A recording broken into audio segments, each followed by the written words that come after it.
Welcome to my YouTube channel beauty and wellness. आज हम बात करेंगे विभिन्न प्रकार के विसंक्रमण के बारे में कि संक्रमण क्या कहलाते हैं और कीटाणु शोधन की प्रक्रिया क्या होती है। जैसे कि आप जानते हैं कि जो पार्लर होता है उसमें कई तरीके के ग्राहक आते हैं जो संक्रमण से ग्रसित होते हैं, लेकिन हमें यह जानकारी नहीं होती है और हम एक व्यक्ति को उपयोग किए हुए चीज़ों को दूसरे व्यक्ति पर भी करने लगते हैं, जिससे कीटाणु एक व्यक्ति से दूसरे व्यक्ति में संक्रमण के माध्यम से फैल जाते हैं। तो इन सावधानियों को रखने की हमें बहुत ही आवश्यकता है। आज हम बात करेंगे संक्रमण के बारे में। यहाँ पर डेफिनेशन दी गई हुई है। आइए जानते हैं क्या कहलाता है विसंक्रमण। विभिन्न प्रकार के संक्रामक रोगों के रोगाणु वायु, जल, मिट्टी व पार्लर में उपलब्ध सामान एवं ग्राहकों के लिए उपयोग में लाए जाने वाले सामान जैसे कैंची, कंघा, ग्राहक के कपड़े, बेड तथा अन्य वस्तुओं के उपयोग के दौरान उपस्थित होते हैं, जो एक व्यक्ति से दूसरे व्यक्ति में प्रत्यक्ष या अप्रत्यक्ष रूप से स्थानांतरित होते हैं तथा शरीर में संक्रमण फैलाते हैं। इस प्रकार के संक्रमण को रोकथाम हेतु रोगाणु तथा उनके बीजाणु अवस्था को नष्ट करना अनिवार्य है। इन्हें नष्ट करने हेतु रोगाणुनाशक तथा विसंक्रमण प्रक्रिया का उपयोग किया जाता है। जैसा कि आप इमेज में देख सकते हैं, एक पार्लर के रूम की इमेज बनी हुई है जिसमें ग्राहक आते हैं और अपना उपचार कराकर चले जाते हैं, लेकिन हमें जानकारी नहीं होती है कि किस ग्राहक में संक्रमण है या नहीं है। अगर किसी ग्राहक में संक्रमण होता है तो ऐसी संभावना हो सकती है कि हमारे अन्य ग्राहकों तक भी वह संक्रमण फैल जाए, क्योंकि जो टूल्स हम इस्तेमाल करते हैं तो वह हम तुरंत हाइजीन नहीं करते हैं, उनकी सफाई हम तुरंत ही नहीं करते हैं। तो इसलिए हमें इसके लिए सावधानी बरतने की आवश्यकता होती है। अब हम बात करेंगे कीटाणु शोधन के बारे में कि कीटाणु शोधन क्या है और यह क्यों आवश्यक है। जैसे कि इस प्रक्रिया के दौरान पार्लर में ऐसे रोग कारकों को नष्ट किया जाता है जो रोग उत्पन्न कर सकते हैं, जैसे कि एंटीसेप्टिक एजेंट। इसके अंतर्गत जीवाणुओं की वृद्धि को रोककर संक्रमण से ग्राहक का बचाव किया जा सकता है। रोगाणुनाशक एजेंट वह कारक जिनके द्वारा ग्राहकों के जीवाणुओं को नष्ट कर दिया जाता है, रोगाणुनाशक एजेंट कहलाते हैं।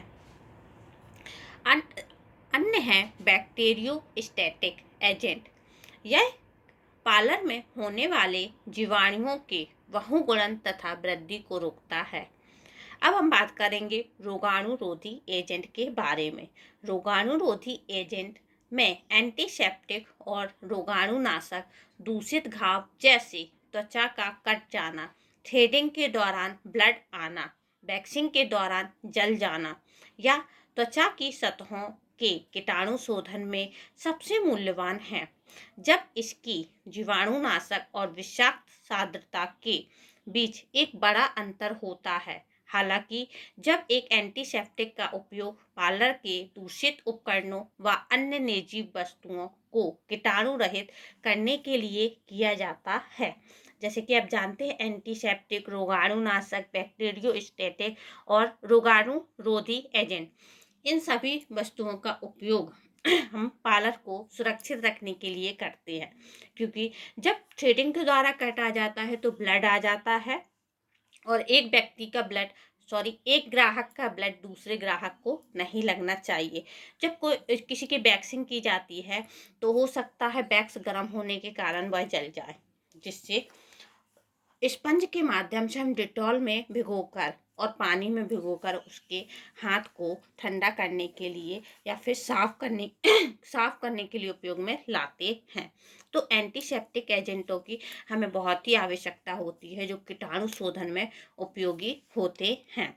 अब हम बात करेंगे रोगाणुनाशक के सिद्धांत के और विधि के बारे में कि किस तरीके की विधि को हमें उपयोग करना चाहिए।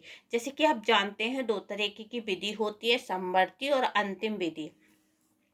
समवर्ती विधि में क्या होता है, जो जो ग्राहक के कपड़े होते हैं, वस्तुएं होती हैं, जैसे कि बेंच हो गए जिस पे बैठे होते हैं, उन सबको हमें साफ करना होता है। और अंतिम में क्या होता है, उन वस्तुओं को सही तरीके से विसंक्रमण करना होता है। हम बात करेंगे समवर्ती संक्रमण के बारे में।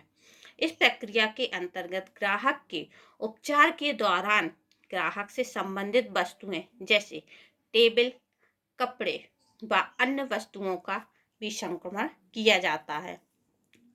ग्राहक की गंदे कपड़े को एक निश्चित अंतराल पर धोने के लिए भेजना चाहिए। ग्राहक की साफ सफाई का ध्यान रखना चाहिए। अब बात करेंगे अंतिम संक्रमण के बारे में।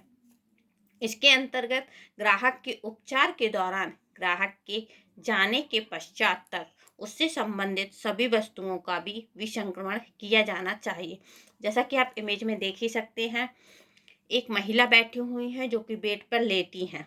उनका उपचार चल रहा है।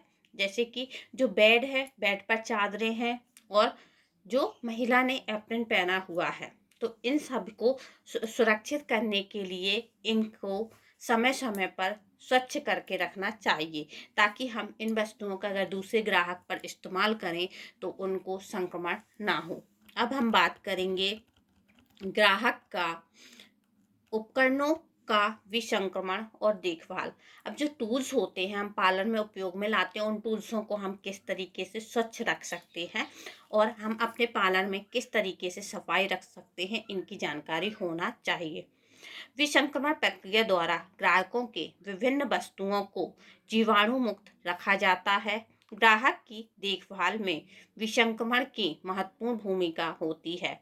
ग्राहक की देखभाल हेतु पार्लर में विसंक्रमण प्रक्रिया का उपयोग निम्न प्रकार से किया जा सकता है, जैसे कि कांच की वस्तुओं की देखभाल, नुकीली वस्तुओं की देखभाल, फर्नीचर की देखभाल, चादर की देखभाल, कैंची, कंघा, कुर्सी की देखभाल। जैसा कि आप इमेज में देख ही सकते हैं, जो कांच लगा हुआ है इसको हमें समय समय पर साफ करते रहना चाहिए, क्योंकि ग्राहक आते हैं और उस पर अपने हाथ जमाने लगते हैं या कुछ भी कार्य करने लगते हैं, जिसके कारण उसमें संक्रमण होने की संभावना होती है। थ्रेडिंग के दौरान जो चेयर पे ग्राहक को बिठाया जाता है उस पे भी संक्रमण होने की संभावना होती है। जो टूल्स होते हैं, कैंची, कंघा, ट्रिमर होता है, ड्रायर होता है, यह समय समय पर हम ग्राहकों पर इस्तेमाल करते हैं, जिसे हमें समय समय पर इनको साफ करके रखना चाहिए, क्योंकि हो सकता है एक व्यक्ति का संक्रमण दूसरे ग्राहक पर हो सकता है। तो इसके लिए हमें अपने पार्लर में खुद ही विसंक्रमक एंटीसेप्टिक एजेंट का उपयोग करते रहना चाहिए, जिससे हमारे पार्लर की स्वच्छता बनी रहे और हमारे ग्राहकों को हमसे कोई भी परेशानी ना हो।